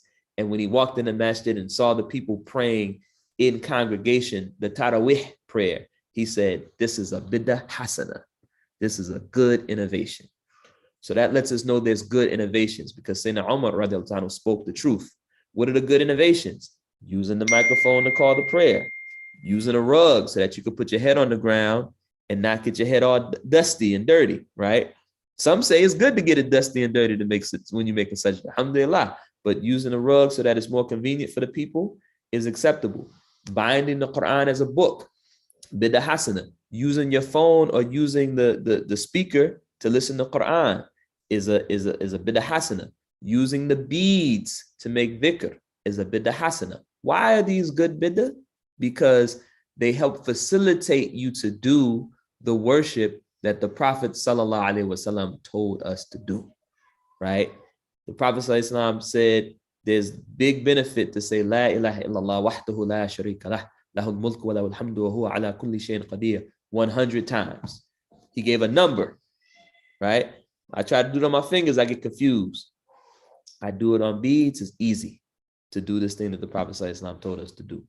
So this is a good bid'ah, right? And actually, the scholars have a whole categorization. They have bid'ah that they say is like wajib, that, you know, you kind of have to do, because to not do it would be a big hardship on the people. And they have bid'ah that they call hasana. Then they have bid'ah that they say is mubah, is like, it's okay if you use it, it's okay if you don't. Then they have bid'ah that they say is makruh. It's not haram, but you should avoid it. And then they have bid'ah that they say is haram. And those are the things that the Prophet ﷺ was referring to when he said that every innovation is misleading and leads to the hellfire. So I know that was a lot, but inshallah, we can talk about this again and again and again, because all of us are going to have to be able to give that kind of explanation. You know, perhaps, you know, we would like for all of us to be able to give that explanation, or an even better explanation if Allah allows you, when confronted with these things. But the main thing to take away is these people who say you shouldn't use beads, they're using a very selective definition of what they call bid'ah. Because if they say you can't use beads, then they need to stop using the speaker to call the adhan, and they need to pull up that rug, that carpet in the masjid, because it's the same thing. It's an innovation that helps facilitate you to do the worship that the Prophet ﷺ taught us to do. Alhamdulillah. That was maybe a longer answer than we needed, but alhamdulillah, I hope there was something useful in it. Sidi Hassan, I think you had one more question, yeah? Yeah, yes. Alhamdulillah. Thank you for that explanation. As you know, that's more bullets in my my toy gun. But Inshallah. no, my question, I guess my question was twofold. I actually forgot the first part of the question. The second part of the question, I remember being in a class with Sheikh Amin, inshallah, may Allah preserve him and heal him and restore his health, inshallah. Where he mentioned something about fasting and being able to eat something, even though we've heard the adhan. I mean, not sit down and have a whole plate of eggs and pancakes and something like that, but actually just to eat something and drink something after we've heard the adhan. Can you just, you know, briefly help me with that? So this is one of the few subjects where I found that, very few, where I found that Sheikh Amin and our teachers in Senegal, Sheikh Muhammad Mai Sisi, Imam Sheikh Yani Sisi, well, Sheikh Mai has a different opinion. So I have to teach you both. Okay. The opinion that I know from Sheikh Amin, and I've come across dalil for it, I've come across evidence for it, is that after the adhan is called, you still have the right to eat something very light before, you know, if you're, and you can still keep your fast. Like, they just called the adhan, you didn't have no suhoor yet, you can eat a date and drink some water, right? And still keep your fast. As long as you do so, you take your suhoor and you make your salah before we get into the obligatory time, right? So basically, as long as you take your date, or you take your piece of bread, you drink your water, and you make the salah, and you do all of that while you're still in the good time of prayer, you know, before it starts to get light in the sky, and you start to, you know, have to rush to make soup before the sun comes up. As long as you do that, you still can keep your fast. That's Sheikh Amin's opinion. The more well-known opinion, the opinion that you'll encounter from more people, is once the adhan is called, you have to stop eating. And this is what I know from Sheikh Mai, right? So, you know, for people who, you know, like yourself, who, you know, have the relationship with Sheikh Mai, it's better for you to do that because you're safe, you're covered, you know. But for people who are, you know, what you take us from Sheikh Amin, you have the right to eat some, eat some suhoor even after the adhan is called, as long as you get the suhoor eaten and you get the prayer made before it becomes the obligatory prayer, essentially. Now, the other thing, and this isn't what you asked, but I'll add this to it. One of the reasons why I think Sheikh Amin emphasizes the fact that you have that right. I mean, it's just a different opinion. This happens sometimes. Even scholars who are very close to each other will sometimes have different opinions about issues here or there. And this is just one of those places. But also, I think Sheikh Amin is very adamant about this because of the fact that there are people, you have this, sometimes you'll hear people talk about this imsak time. Like they have this notion that you should stop eating before Fajr prayer even comes in, before Salatul Subh comes in. And that's something that, he and other scholars that I've talked to are very, they don't like that. It's not that you have to fight about. If somebody wants to stop eating early, that's, their prerogative. But I don't know of any basis in the Sunnah to say you should stop eating like 20 minutes before the prayer comes in, maybe there's some different opinions across different madhabs or something like that. But, I find Sheikh Amin was very adamant that when you put that on yourself, you're putting an undue hardship on yourself. If you want to take suhoor, you don't have to wake up an hour before soup comes in to take your suhoor. Even if you just 5 minutes before the prayer comes in, you take your suhoor, that's perfectly acceptable. Does that make sense? That makes a lot of sense, and it's easy. It's easy to implement that instead of that. When we get these calendars from these different masjids, they have that. Is smack? Is that how you say it? It's smack. In fact, they have that time on there, and that was always difficult for me. And alhamdulillah, this is more, it's simpler and easy to implement. Alhamdulillah. And in fact, what we know from the hadith is that the Prophet ﷺ said when, I believe his name is Ibn Maktoum, the Sahaba who called the second adhan. He said, when you hear, Bilal called the first adhan, which was the adhan. So if you go to a Muslim country, sometimes, like if you go to Medina Bay, they call an adhan before soup comes in. And that's the adhan that lets you know, get ready for soup. If you got to take suhoor, take some suhoor. If you want to get up, make some tahajjud, get up, make some tahajjud.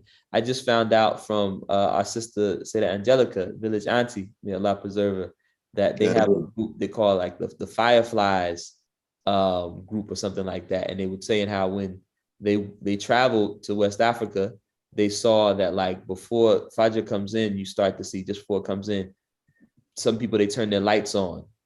You see some houses got their lights on, and it looks like fireflies in the distance.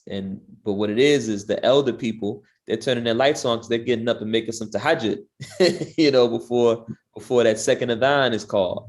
So during the time of the Prophet ﷺ, there were two adhans called.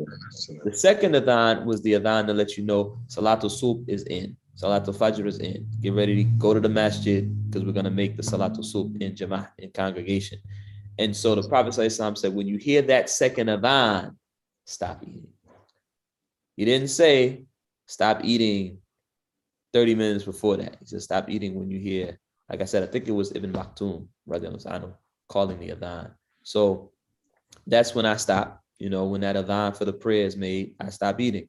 And if I'm eating my breakfast and the adhan is called, and I got that last bite when the adhan is called, or I got this last cup of water when the adhan is called, I will drink it while that adhan is going off. You don't have to, okay, well, I got to throw this out because I heard the adhan. No, you can quickly finish it up, wrap it up, right? By the time the adhan is finished, you should be done, right? So that's what I do. But Sheikh Amin did make us aware of another opinion that is his opinion, which is that you can even eat after that, as long as you eat before you pray and you pray during the optional time of prayer, essentially. Alhamdulillah. And I will ask if anybody has maybe one closing question, if there's a burning question. I always like to give the opportunity because I know sometimes you have questions that you kind of need answered, you know. So does anybody have any questions like that before we close out?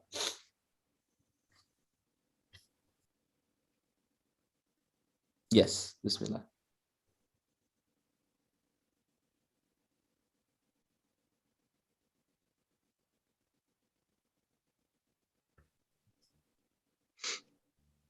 I'm assuming you're typing, Sister Ahlam.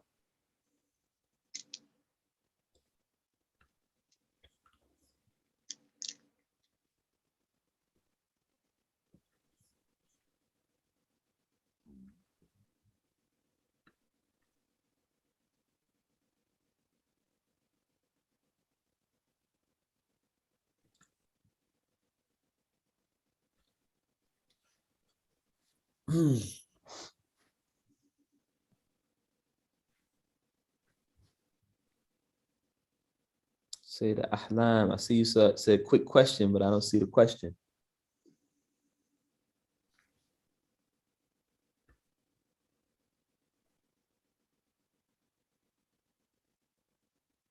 Favorite thing about Maliki Fiqh? Subhanallah, it's too many. It's too many. It's the madhab of my sheikh. It's the madhab of my Sheikh Amin, and my Sheikh Muhammad Umay Sisi. It's the madhab, that of West Africa. So it's the madhab that many of our ancestors, or all of our ancestors, most likely, most of them were probably, following when they were, brought to this country. It's also the madhab that I believe that Imam Malik, rahmatullah, his emphasis on the amal of Medina is instructive because Medina is our model community. Medina is our model community. So when we look at the way of the amal of the people of Medina, this gives us an ability to attach ourselves to the practice of the Prophet ﷺ at the end of his life, right? So give you an example. Some of the other madahib may take a hadith. Give you an example. Sayyidah Aisha or Sayyidah Abu Huraira, radiallahu anhu, great Sahaba. He was asked, about how to make wudu. Or he was asked about the saying that we should extend our wudu, right? That the Prophet ﷺ said. And he said he thought it meant to wipe very high on your arm. And Abu Hurairah radiallahu anhu was a great Sahaba, May Allah help us to emulate, all of them, to emulate the Sahaba holistically. But Sayyidah Aisha radiallahu anha said, no, that's not what it means. It means that you should make wudu a lot. And Sayyidah Aisha radiallahu anha was correct. She was more knowledgeable, So similarly, you have times where other madahib, and the Salafis are like this too, they'll emphasize what's the strongest hadith. Whereas you may have an athar, a statement from Sayyidina Umar, radiallahu anhu. Say that to Aisha, but Sayyidina Umar, radiallahu anhu, where it doesn't have a chain that goes all the way back to the Prophet sallallahu alaihi wasallam, but it may be more accurate because Umar, radiallahu anhu, might have been more knowledgeable than the Sahaba narrating a different hadith. Like there's a hadith about how to make Hajj. I forget the exact issue, but there's a strong isnad by this one Sahaba that says when you make Hajj, you do X. But Sayyidina Umar, radiallahu anhu, when asked how do you make Hajj, he said, why, right? Which one do you go with? One madhab will say you go with the hadith that has the stronger isnad. But the Maliki madhab will say, no, we're going to go with what Sayyidina Umar, radiallahu anhu, said, because even though he didn't recount it as a hadith and complete the isnad to the Prophet ﷺ, he was more knowledgeable than the other Sahaba who narrated the hadith. And what he said reflects what the people of Medina did during the time of the Prophet ﷺ in the first two generations, right? So even Ibn Taymiyyah, rahmatullahi, talks about the amal of Medina, right? So Imam Malik, rahmatullahi, his methodology, I find very compelling, right? And Imam Malik, rahmatullahi, because in his methodology, he talks about urf, and adat. He talks about custom and customary usage of terms and whatnot. It gives us a framework to figure out how do we implement the sunnah of Muhammad sallallahu alaihi wasallam in a time, in a place, in a context that's radically different than the one where the way of Islam was revealed to the Prophet Muhammad sallallahu alaihi wasallam. So for all those reasons, you know, and some others, right, I find the Maliki method to be very compelling. And I don't think it's a coincidence that so many of the learned people of the Muslims in this part of the world are, you know, often find themselves, you know, drawn to the Maliki method. And this hadith where the Prophet ﷺ talked about, you know, the scholar of Medina, and most of the scholars say, you know, this is talking about Imam Malik. So we don't say, you know, he's, you know, better and the other three, you know, madhahib, but the scholars of those madhabs are not as good. We don't say that, you know what I mean? But I personally find the Maliki madhab to be very compelling for those reasons. And the Maliki madhab, as well as the Hanafi madhab, those two madhahib are madhahib that were the main school, the official school of thought of places where Muslims were in charge, but you had large non-Muslim minorities. So the Maliki madhab was the madhab in West Africa and the madhab in Andalusia, Moorish Spain, right? Muslim Spain, Moorish Spain. And those are two places where you had a lot of non-Muslims who were living with Muslims. And then the Hanafi madhab was the madhab in South Asia, the subcontinent, where you also had a lot of religious diversity. And so I think those two also are the most sort of instructive for helping us understand how do we be Muslim in a place where our family members, our neighbors, you know, aren't necessarily Muslim, are likely not all Muslim, you know. But alhamdulillah, thank you sincerely for the question. Alhamdulillah. Alhamdulillah, jazakumullah khair. So we're going to go ahead and close out. For people who are new, we usually try not to go this long. I usually try to be very firm about ending at 10:30, sort of at the latest, sometimes even a little earlier. But today we went long. So alhamdulillah, may Allah reward all of you. Thank you for coming. I pray that Allah subhanahu wa ta'ala accept this from all of us. I pray that Allah tabarak wa ta'ala count this among our good deeds, that he give us tawfiq in our efforts to learn this knowledge, teach this knowledge, remember this knowledge, and apply, most importantly, apply and implement this knowledge. And I pray that he make it beneficial for all of us and bless us to be amongst those who he is most pleased with, because we are most beneficial to the creation. Bijay Rasulullah sallallahu alayhi wa sallam. ربنا آتنا في الدنيا حسنة وفي الآخرة حسنة وقنا عذاب النار. اللهم أرنا حقا حقا وارزقنا اتباعه وأرنا باطلا باطلا وارزقنا اجتنابه. ربنا لا تزغ قلوبنا بعد إذ هديتنا وهب لنا من لدنك رحمة إنك أنت الوهاب. اللهم إنا نعوذ بك من فتنة المحيا والممات ومن فتنة القبر ومن فتنة المسير الدجال ومن عذاب النار وسوء المصير. اللهم إنا نعوذ بك من الهم والحزن ونعوذ بك من العجز والكسل ونعوذ بك من الجبن والبخل ونعوذ بك من غلبة الدين وقهر الرجال. Oh Allah, we seek thy refuge from anxiety and grief. We seek thy refuge from lack of strength and laziness. We seek thy refuge from cowardliness and miserliness. And we seek thy refuge from debt and the oppression of people. Bijay Rasulullah sallallahu alaihi wasallam. اللهم صل على سيدنا محمد الفاتح لما أغلق والخاتم لما سبق ناصر الله قلق والهادي إلى صراطك المستقيم وعلى آله حق قدره وقدره العظيم. سبحان ربك رب العزة عما يصفون وسلام على المرسلين والحمد لله رب العالمين. Assalamu alaikum Jamaat. See Hassan, were you trying to say something?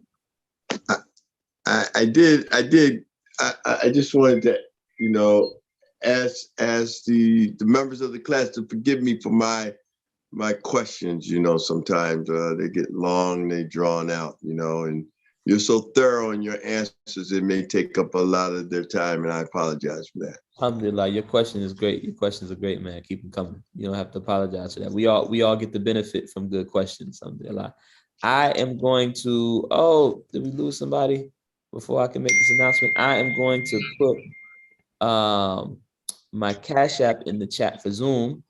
And the reason I'm doing this is because, just to make it clear, no, you don't have to pay anything for these classes. This is all free, you know, this is, you know, but I invite folks who would like to contribute, because I give a little hadiah, a little gift to Sheikh Amin. He doesn't ask for it. You know what I'm saying? He's not expecting of it, But what we know from our teachers is that, you know, there's blessing in giving to the teachers, giving to the people of knowledge, especially someone like Sheikh Amin who never asked. You know, we had to kind of like spend a lot of time to get Sheikh Amin to even be open to accepting the little gifts that we want to give. And, you know, for the most part, he was always just using them to help other people anyway, you know. So I do this. This is something I do. And if anybody would like to contribute to it, I'm just, you know, sending that. Oh, I'm sorry, I sent it as a direct message. I meant to send it to everyone. I do this to give folks who want the opportunity to give in this way. I know people who are familiar with the Ruhul Adab group, you know, we do this. We do this for our teachers. We do this for our teachers in Senegal. And this is a part of what has historically allowed the ulama in West Africa anyway to operate independently from the government, right? So that, you know, when people come to them with a need, they're able to supply their need and they don't have to be relying on the government for their money to build a school or build a hospital or build a masjid and whatnot. And so I extend the same, you know, we extend the same practice to our teacher Sheikh Amin, and we invite people to contribute as much or as little as they want. And if you don't contribute anything, alhamdulillah, just make dua. You know, we ask that you make dua for us, for me and my family, for all of the people who help make these classes possible. Sidi Kaaba, we pray that you and we pray that, and we ask you to make dua for our teachers, you know, for Sheikh Amin, for Dr. Suleiman Dunya, Sheikh Muhammad Umay Sisi, all of our teachers, right? We ask that you keep us in your dua. And if you like, you can contribute to this gift in this way. Alhamdulillah. So, alhamdulillah, with that, inshallah, jazakumullah khair. May Allah reward you all, and I look forward to seeing you next week, inshallah. Alhamdulillah. Alhamdulillah. Assalamu alaikum wa rahmatullahi wa barakatuh. Assalamu alaikum wa rahmatullah. Wa alaikum assalam wa rahmatullahi wa barakatuh.